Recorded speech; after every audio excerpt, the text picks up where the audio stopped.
عاوزة اكلمكم النهاردة عن حاجة هي كده كده هتحصل لنا، يعني شئنا ام ابينا هتحصل لنا. بس الفكرة بقى هي عالم هتحصل امتى. فطبعا مع بداية 2025 في ناس كتير، وبداية اي سنة عامة ناس كتير بتقول ان هي عايزة تتغير في حاجات في حياتها عن السنة اللي فاتت، او تبقى احسن في حاجات في السنة دي عن السنة اللي فاتت، واللي هو بيحطوا اهداف كتير لنفسهم كده. فطبعا اللي بيبقى عايز يتغير في جوانب كتير في حياته لازم يتغير فيها، يعني زي علاقته بنفسه، ودي ليها كذا جانب. آه وعلاقته بأهله أو شغله أو دراسته لو لسه طالب، وحاجات كتير. بس اللي أنا حابة أتكلم عليه النهاردة، ودي أول حاجة لازم كل حد فينا يبدأ يتغير فيها ويهتم بيها وتبقى من أول أولوياته، هي علاقتنا بربنا. أنا هقولك الموضوع بطريقة يعني ايه، يعني بطريقة مش زي مثلا زي ما الفيديوهات اللي انت بتسمعها وكده. لا، انا هبسط لك الموضوع خالص واحسبها لك بطريقة عملية كده. يعني اول حاجة، يعني عشان طبعا علاقتنا بربنا تغير فيها ازاي، يعني اللي مش بيصلي يبدأ يصلي، اللي بيقطع في الصلاة يبدأ ينتظم في الصلاة. نبطل غيبة ونميمة، نبطل نسمع أغاني، نبدأ نقرأ قرآن كتير، نحط كده ورد لينا كل يوم، نقول أذكار كتير. الأذكار دي يا جماعة حلوة جدا جدا جدا، خاصة الاستغفار والصلاة الإبراهيمية. والقرآن طبعا لازم يبقى لينا ورد كل يوم. طبعا أنا بقول الكلام ده ليا قبل ما أقوله ليكم، يعني أنا بوجه الكلام ده لنفسي قبل ما أقوله ليكم. ربنا يهدينا جميعا. فاللي عاوزة أقول لكم عليه إن احنا نحط ربنا والآخرة قدام عينينا شوية. لأن الآخرة هي اللي هتدوم مش الدنيا. يعني مثلا خلينا مثلا نضرب مثال، يعني واحد معاه فلوس كتير في الدنيا وعلاقته مش كويسة بربنا، هو هيكون مبسوط بفلوسه في الدنيا. مثلا هيعيش قد ايه؟ مثلا 70 سنة، نقوله 100 سنة. يعني نادرا دلوقتي ما تلاقي حد 100 سنة، بس نقوله 100 سنة. طب وبعدين في الآخرة فلوسه دي هتنفعه؟ لا طبعا. هتبسطه زي ما كانت بسطاه في الدنيا؟ لا طبعا. لكن هيندم في الآخرة، وقتها هيندم. ف يعني أنا عايش 70 سنة أو 100 سنة يعني أنشغل بيهم عن الآخرة اللي هي سنين ما لا نهاية، اللي هي بقى الحياة الأبدية؟ لا طبعا ما ينفع. فالآخرة دي حياة أبدية، يعني سنين ما لا نهاية لها. فليه نضيع آخرتنا مننا اللي هي حياتنا الأبدية، حياتنا بعد كده اللي فيها جنة؟ الجنة بقى فيها كل حاجة عاوزينها وأحسن كمان، من غير تعب. أهم حاجة من غير تعب ولا مجهود. يعني عشان تعملي حاجة أو عايزة حاجة لازم تفحتي نفسك. انتي لو عايزة تروقي شقتك هتقوم ده مجهود.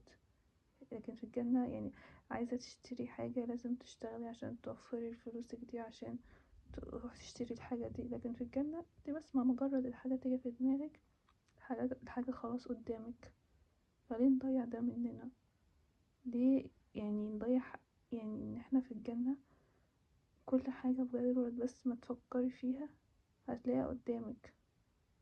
ده غير القصور بتاعتنا في الجنة، ده غير يعني اسمعوا وصف الجنة، ده هيشجعكم اكتر ان انتوا تتقربوا من ربنا.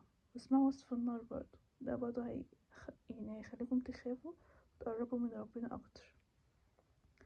فطبعا ده غير بقى رؤية ربنا سبحانه وتعالى، يعني دي اهم حاجة اساسا يعني.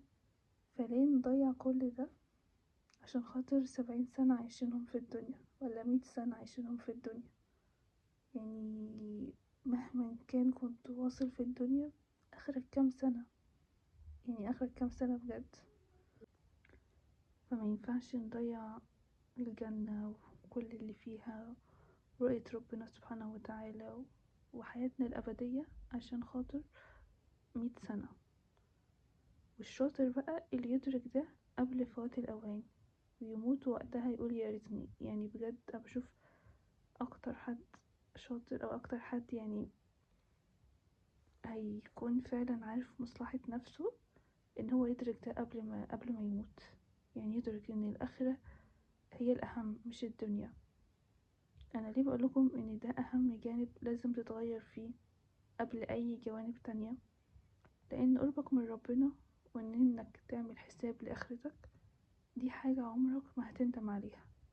بالعكس، ده اللي هيوعى للآخرة قوي وما يسيبش الدنيا تسرقه. هيفضل يحمد ربنا كل يوم إن هو بياخده بإيده عشان يقربه منه، عكس حاجات تانية كتير ممكن تتغيري فيها وتندمي بعد كده عليها. يعني مثلا ممكن واحدة تقول أنا هغير من نفسي وهبدأ أشتغل وهنزل أشتغل وأعملي كارير وكده.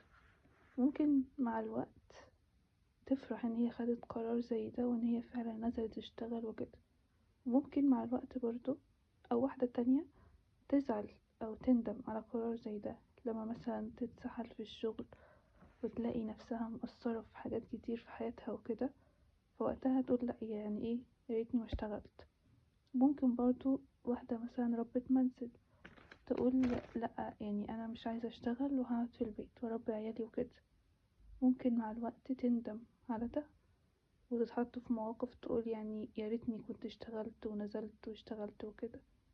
ممكن واحدة تانية برضو مع الوقت تقول الحمد لله إن أنا قاعدة في البيت، لما مثلا تشوف الجرايم اللي بتحصل برا دي في الشارع، المشاكل اللي الناس بتتعرض لها مع بعض وكده، فتقولي الحمد لله إن بابي مقفول عليا ومش بتعامل مع حد وكده. فالشعور إنك تندم أو ترتاح بالقرار ده ده مش بس في موضوع الشغل بس أو لأ، يعني ده وارد يحصلك في أي جانب عايز تتغير فيه إلا جانب واحد بس، وإن هو علاقتك بربنا.